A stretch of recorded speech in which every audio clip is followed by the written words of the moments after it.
ধরুন কোনো এক বিদেশি শক্তি তারা ঠিক করলো যে স্থলপথ হয়ে ভারত আক্রমণ করে তারা দখল করে নেবে এবং প্ল্যান মোতাবেক পাকিস্তান হয়ে ভারতের পশ্চিমাঞ্চলে হাত দিল তারা। কিন্তু বিধিবান এই যে বিশাল এক মরুভূমি পার হব কিভাবে?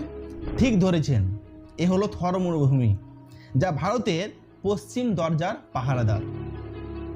ভারত দক্ষিণ এশিয়ার সর্ববৃহৎ এই দেশটি জনসংখ্যার দিক থেকেও বিশ্বের 1 নম্বরে। বিপুল খনিজ ও কৃষি সম্পদের অধিকারী এই দেশটির প্রতি নজর সবারই। কিন্তু স্থল কিংবা নৌপথে ভারত আক্রমণ করে দখল করে নেওয়া এক প্রকার অসম্ভব বললেই চলে। হাই বন্ধু, আমি রাজু।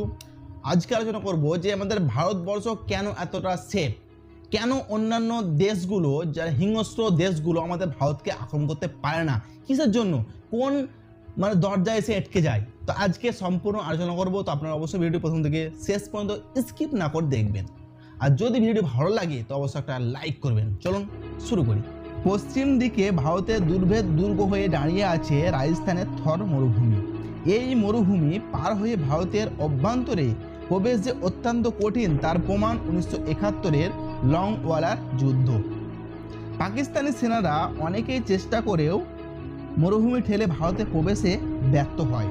যদি কোনোভাবে থর পাড়ি দেওয়া যায় তারপরেও ভারতের ডিফেন্স হিসাবে দেখা দিবে আরাবল্লী পর্বত। ভারতের উত্তরে রয়েছে সুদীর্ঘ হিমালয় পর্বত। কাশ্মীর কিংবা সিকিমে আক্রমণ চালানো সম্ভব হলেও মূল ভারতে প্রবেশ করতে হলে এই মাউন্ট রেঞ্জ পার হয়ে আসতে হবে ইনভেডিং ফোর্সকে। এতে যে পরিমাণ সক্রিয় হবে তা কল্পনাতীত। এবার পূর্বে আসা যাক। পূর্বে থাকা 7 সিস্টার নিয়ে বারবারই দুশ্চিন্তায় ভারত। কিন্তু মায়ানমার হয়ে এই প্রদেশগুলোতে স্থল আক্রমণ চালাতে হলে অতিক্রম করতে হবে দুর্ভেদ্য পাহাড়ি বনাঞ্চল, যা ঘিরে রয়েছে নাগাল্যান্ড, মণিপুর ও মিজোরাম রাজ্যকে।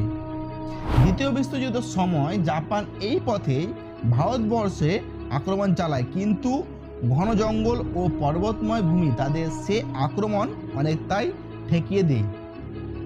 ভারত স্থলপথে দুর্বিদ্ধ হওয়ায় বহিরাশত্রুরা নৌপথে সাহায্য নিতে পারে, কিন্তু এক্ষেত্রে একটা সমস্যা আছে। ভারতের দক্ষিণের ডেকান প্লটের দুপাশে রয়েছে দুটি দীর্ঘ পর্বত শ্রেণী। পশ্চিমে আরব সাগরের তীরে ওয়েস্টার্ন ঘাট এবং পূর্বে বঙ্গোপসাগরের তীরে ইস্টার্ন ঘাট। এই দুই পর্বত শ্রেণীতে রয়েছে সুইচ পর্বত এবং বৃষ্টিপাতে সমৃদ্ধ চিরসবুজ বনাঞ্চল, যা আক্রমণকারীর শক্তি ক্ষয় করতে যথেষ্ট। এত কিছুতেই যদি না হয় তবে জেনে রাখা উচিত যে ভারতের রয়েছে এক শক্তিশালী নৌবাহিনী, যা সারা বিশ্বের আয়তনে 8ম এবং শক্তিমত্তায় 7ম। সুতরাং ভারতের দক্ষিণী জলপথ যে দারুণভাবে সুরক্ষিত তা বলার অপেক্ষায় রাখে না।